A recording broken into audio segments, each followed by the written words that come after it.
Hello, welcome to your lesson on measures of central tendency.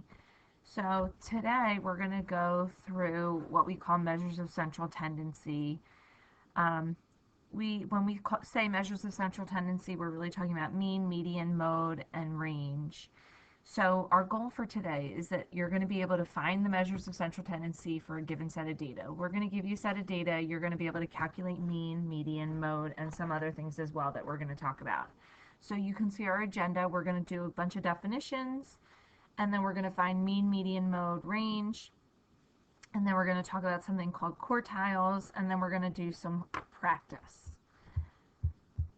So please make sure you're taking notes as you go. Feel free to pause the video at any time, go back, rewind, whatever you need to do.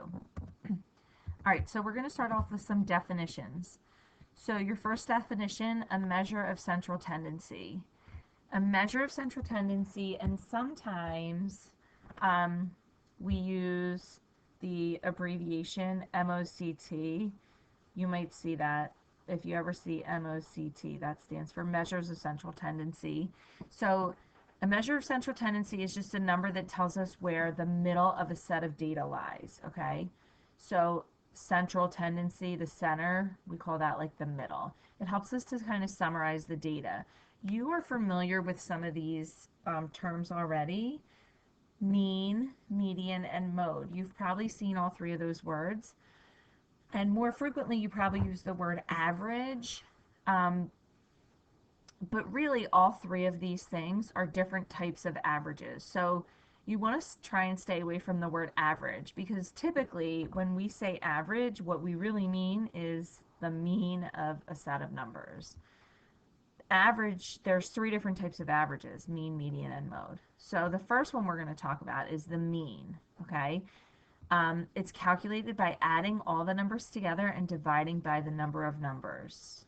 So this should be pretty familiar. Here's like a quick example.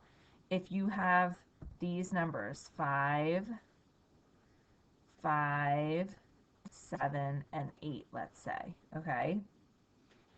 To find the mean, I would take 5 plus 5 plus 7 plus 8, and then I would divide by the number of numbers, which is 4, right? So I would take that sum and then divide by 4. So, so when I add these numbers up, I get 25 over 4, which doesn't go in evenly, but that's okay. So my mean is 6.25.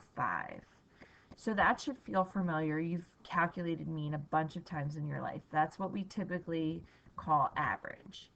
But another type of average is what we call a median. The median is the middle value in the set when the numbers are arranged in order. So literally, if you line up your numbers from least to greatest, okay? So let me use the same set of data here. This 5, 5, 7, and 8. They're lined up in order, right? And I want the middle value. Well, I don't really have a middle value because I have 4 numbers, 1, 2, 3, 4, right? So if there's an even number, I take the mean or the average of the 2 middle numbers. Sorry, I didn't mean to cross that off there. So I want to take the average of the 2 middle numbers, right? So my 2 middle numbers here are 5 and 7.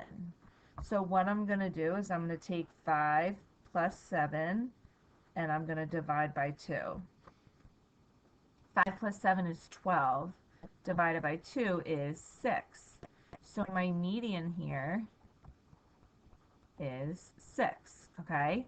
And you can kind of see if these were lined up in order, the middle number, even though it's not a part of this data set, but 6 would be right in the middle. Now, what if my data set was like this: 1, 2, 4, 8, and 10? Okay, so what if that was my data set? The middle number is the one in the middle. If there's 5 numbers, the one in the middle is the third number, this 4. So 4 would be my median. All right, next one, mode. This is the data item that occurs the most number of times. So again, going back to my same data set, 5, 5, 7, 8. Is there a number that occurs the most number of times? Does a number repeat? I can see that I have 2 5s, so my mode here is 5. All right. But in this data set that we drew up here, 1, 2, 4, 8, and 10, do I have any numbers that repeat? I don't. So we would say that there's no mode. Okay. So down here it says a data set can have no mode. You can see that if I don't have any repeating numbers. It can have one mode, kind of like over here, or it can have more than one mode. So for example, if my data set was like 5, 5, 7, 8, 8, I could have two modes. My modes would be 5 and 8 because I have 2 repeats. So it's just the number that occurs the most number of times. All right, last term for right now is range. So the range of a set of data is the difference between the greatest and the least data values. So again, if my data set is 5, 5, 7, 8, my range is going to be the difference. So I'm going to subtract the biggest number, which is 8, minus the smallest number, which is 5. So my range is 3. And that's all there is to it for range. So we're going to jump into an example problem where we're going to talk about all of these definitions. We're going to find all these things, okay, that we've just talked about for a bigger set of data. So here's my set of data, right? In order to find mean, median, mode, and range, and some other things that we're going to talk about in a minute or two, the first thing that you need to do is order the numbers from least to greatest. For example, median. You can't find median without having these numbers in order from least to greatest. So that's going to be the first important thing you're going to do. Now, when I do that, I'm going to make sure that I work in a really organized manner. So I'm going to look for the smallest number first. I'm going to kind of familiarize myself with this list, scan through it. I see 7 jumps out to me. That's the only single digit number, so that's going to be my smallest number. Most of these numbers are like in the teens and then in like the 20s, right? As I write down numbers from least to greatest, I'm going to cross them off my list to make sure that I don't repeat anything and that I've used every number. So my smallest number here is 7, right? My next number that I see looks like 15. So 15 is going to be next, and I'm going to cross it off the list. And then as I go through, I see an 18, a 19, and then another 18. Those are the numbers in the teens. I have 2 18s, so I have to make sure that I list them twice.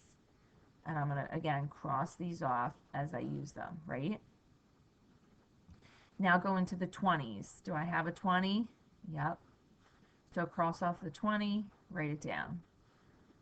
I see a 21, and I see another 21. So I have 2 21s, right? And then I go up and I notice a 22. And then right next to it, I see a 24. And then I have a 25 and then a 32. I'm going to go on to the next line, actually. Okay, so my last two numbers are 25, 32, right? So then I cross them off, and as I scan through my list, I notice that I've checked off all the numbers, and that means that I have them all here, okay? So to find the following values, we're going to start with mean. Again, to find mean, I have to add up all these numbers, and then I have to divide by the number of numbers, okay? Well, to add these all up in my head, this is going to be tough. It would take me a while. So I'm going to grab a calculator, and I'm going to show you how you can do this on your calculator, okay? But the other thing we need to do before I get my calculator out is determine how many numbers there are. So I'm going to count how many numbers there were in my list. 1, 2, 3, 4, 5, 6, 7, 8, 9, 10, 11, 12. So I'm going to make a little note that I have 12 numbers in this list. Okay?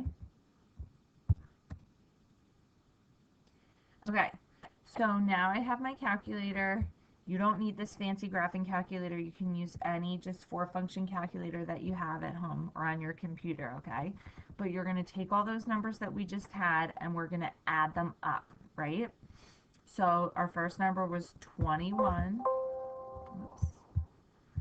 So I have 21 plus 25 plus 18 plus 32 plus 15 plus 20 plus 7 plus 19 plus 22 plus 24 plus 21 plus 18, right? So we're going to add all those numbers up and we get 242. But then, let me write that down. So the mean is going to be 242 divided by 12 because we said we had 12 numbers, right? So I'm going to take this number here and I'm going to divide by 12. And I get 20.166667. So I'm going to round that to 2 decimal places and make that 20.17. All right? So let me get rid of this calculator and let me write that down. Now I know that my mean is 20.17, right? Okay. Next thing I need to find is my median. So remember we said the median was the middle number. When we line all of these numbers up in order from least to greatest, and that's the biggest reason that we just did that first step, it's the number in the middle. Well, I have a lot of numbers and it's going to be hard for me to pick out which one's in the middle. So what we do sometimes is we can actually go through and cross off. I'll do this in red. If we cross off like the biggest number with the highest number, we're kind of like pairing up the biggest number and the highest, I'm sorry, the smallest number and the biggest number, and then the next smallest number and the next biggest number, the next smallest number, the next biggest number. So can you see how I'm kind of like working from the outside in? And now at this point, let me stop for a second. You can see I've crossed off the 1, 2, 3, 4 smallest and the 1, 2, 3, 4 biggest numbers. So then let me go to the next smallest and the next biggest. And now I'm down to 2, right? And remember, we said before, we knew we had 12 numbers. Whenever we have an even number of numbers, I don't actually have a middle number. So what I need to do is I need to take my 2 numbers that are in the middle and I need to find the mean of those 2 or average those 2 together. So I'm going to add these 2 up. So 20 plus 21, right? That's going to be 41 divided by 2. And therefore the median is 20.5. So my median here is 20.5. All right, next thing is my mode. Remember, my mode is the number that occurs most frequently.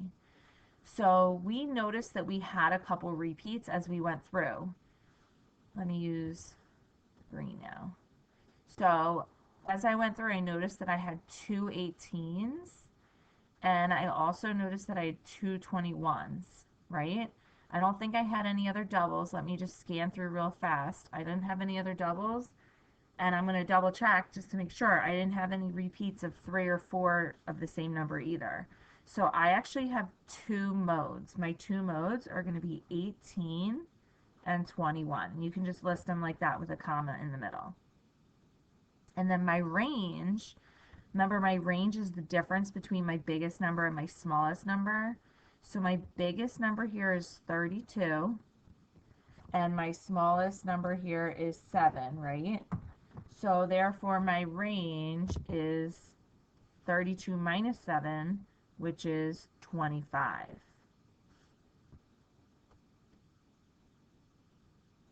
All right, so I think we kind of just hit all of the definitions that we just went through. Now we're going to go back to some more definitions, all right? So quartiles. When you see the word quart or the prefix quart, think of like quarters. How many quarters are there in a dollar? There's 4, right?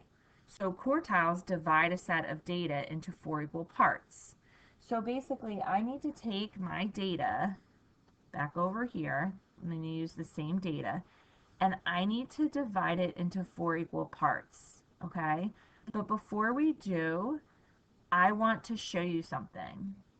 Let's pretend I have a candy bar, okay? Here's my candy bar, and I have 4 people who are going to eat this candy bar, and we need to divide it into 4 parts.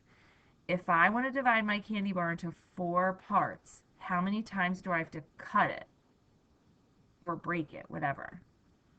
Well, if I want there to be 4 parts, when I cut it 1 time, how many parts are there? 2, right?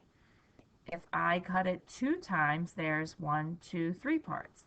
If I cut it 3 times, there's 1, 2, 3, 4 parts. So in order to take a candy bar, or in this case, in our case, a set of data, and divide it into 4 parts, I need to kind of cut it 1, 2, 3 times. And the other thing I want you to notice, if I want it to be in equal parts, what I can do is cut it in half, okay? And what term did we use when we said that we cut something in half? Do you remember? We just talked about it. The median.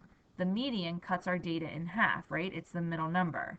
So I'm going to cut my data in half, and then I'm going to take each of these halves and cut them in half again, okay? And those two cuts, this and this, are going to have special names too in just a second. So let's look at the same example, the same data set. So here's the data that we just were looking at, right?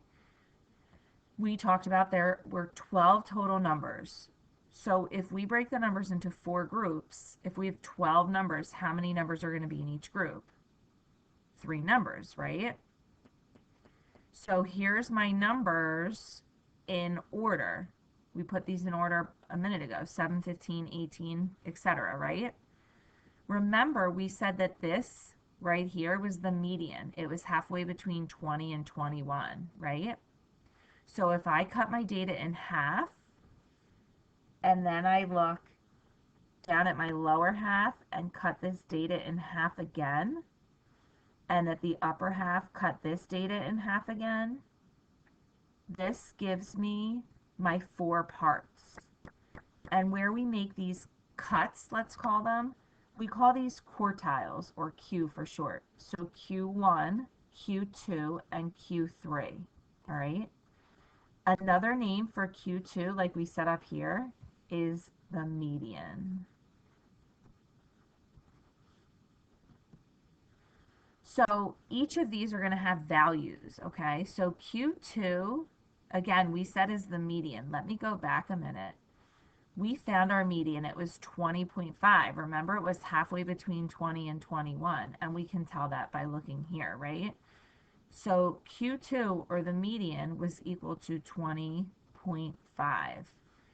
Now, Q3, kind of like Q2 is halfway between these two numbers, Q3 is going to be halfway between these two numbers. So 22 plus 24 divided by 2 is going to give me 46 over 2, which is 23, right? So Q3 is 23. And then the same thing down here. Q1 is halfway between these two numbers. Well, what's halfway between 18 and 18? There's nothing between 18 and 18, right? So if you think about it that way, you might have been able to tell that Q1 is going to be 18, but let's do the math. 18 plus 18, 36, divided by 2 is 18. So if we were to ask you to find quartile 1, quartile 2, and quartile 3 for this data, you would say that quartile 1 is 18, the median,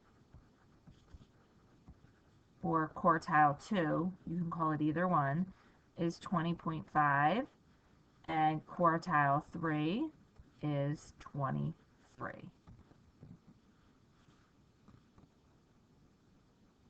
Okay, one more new terminology. We call this interquartile range. Interquartile range. Remember, range before was the distance between the lowest and the highest number. To find range, we take the highest number, the biggest number, and subtract the smallest number. Well, now this isn't just range, it's interquartile range. And we abbreviate interquartile range as IQR. So a lot of times you'll just see, we could just ask you, what's the IQR? You need to know what that means, okay? IQR is the distance between Q1 and Q3. So you calculate it as Q3 minus Q1. Okay? So from before, let's get these numbers back in. Q1 was 18, Q2 was 20.5, and Q3 was 23, right? So if we were to ask you to find the IQR for the set of data above, it would just be Q3 minus Q1, which is 23 minus 18. So your IQR here is 5. Okay, so we're going to go through one more example where we have to find Q1, median, Q3, and the IQR, because these can be a little tricky. So you're going to notice that this set of data, I already put it in order for you, okay? The smallest here is 2, 4, 5, 7, 9, 10, 11, 11, 14, 17, and 20. So that's nice, okay? If they weren't in order already, you would have to do that first. Put them in numerical order. All right, so what you want to do first, if you're asked to find the median and Q1 and Q3 and all that good stuff, kind of like we did before, we're going to find the median first. We're going to cross off the lowest number with the highest, and then the lowest number with the next highest, the lowest with the next, the lowest with the next, the lowest with the next. And you can see that I crossed off 1, 2, 3, 4, 5 on the bottom, and 1, 2, 3, 4, 5 numbers on the top. And so I actually have a middle number this time. This here is what we call Q2, or in other words, the median. So I'm going to fill that in down here. That tells me that my median is 10. All right? So now, like we talked about with the candy bar, this number 10 splits my data into 2 halves. Like we said, we have 5 numbers down here below the 10 and 5 numbers above the 10, right? So then what I'm going to do is I'm going to find basically the median kind of like the lower half of the data, and then kind of like the median of the upper half of the data. And that's going to give me Q1 and Q3. So I'm going to split this lower half in half again. So now I'm going to use a different color, and I'm going to cross like the other way. I'm going to cross off with the 2 with the 9, and then the 4 with the 7. And then I come to this middle number here, this number 5. This is Q1. So 5 is Q1. All right? And you can see, again, this is like the middle of the lower half of the data. So now let me go to the upper half of the data. I'm going to cross off the 11 with the 20, the second 11 with the 17, and that leaves me with this 14. This is what we're going to call Q3.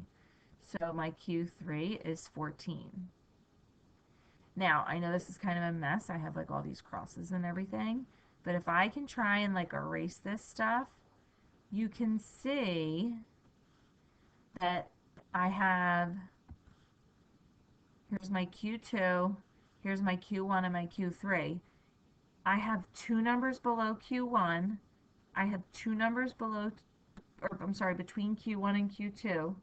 I have two numbers between Q2 and Q3, and I have two numbers above Q3. So what we did was we took our set of data and divided it into 4 equal parts. Or in other words, think of like your candy bar. We took our candy bar and we cut it up into 4 parts, right? All right, so there was another example of finding Q1, median, and Q3. IQR, remember we take Q3, which is 14, and we subtract Q1, which is 5. So my interquartile range here is going to be 9. All right? Okay, so now on the last page of your notes, you have a bunch of practice problems, okay? So I'm going to give you a minute, try these practice problems, and then pause the video, try the practice problems, and then when you unpause the video, I'll have the answers up that you can check. All right, check your answers. Please make sure you understand how to do all of these problems, because you will have a check for understanding, and you need to know how to do all these, okay? Or problems similar to this. So here's a couple more problems. Again, pause the video, and then when you come back, I'll have the answers for you. All right, guys, here's the answers for 5 and 6. So take a minute and check them. And that is it for measures of central tendency. Thanks for listening.